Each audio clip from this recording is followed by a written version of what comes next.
Mwanamke mmoja kati ya wanawake watano ana changamoto ya mvurugiko wa homoni.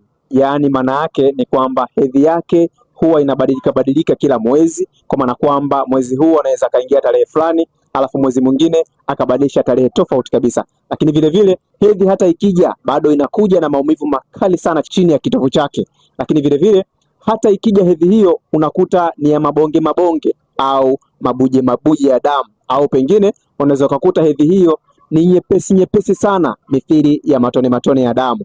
Lakini vile vile inawezekana hedhi hiyo inakuja zaidi ya siku 7 au ikawa inakuja pungufu ya siku 3, yaani siku moja siku 2 imekata. Kwa hiyo hivyo ni viashiria vya moja kwa moja kwamba mwanamke huyo ana changamoto ya mvurugiko wa homoni. Na moja kati ya dalili kubwa ambayo itakuonyesha kwamba wewe una changamoto ya mvurugiko wa homoni ni kukosa ule uwezo wa kuweza kushika ujauzito hata kama unashiriki tendo la ndoa kila siku bila kutumia kinga. Kwa hiyo wewe kama ni mmoja kati ya wanawake ambao nimeweza kuwataja hapo, basi ni vyema ukachukua namba yangu kwenye profile au kwenye bio ukanipigia moja kwa moja ili tuweze kufanya mazungumzo, ili niweze kukuelekeza namna ambavyo nimeweza kuwaelekeza wanawake wengine wengi juu ya programu ambayo imekuwa ikiwasaidia juu ya changamoto ambazo wamekuwa wakizipitia.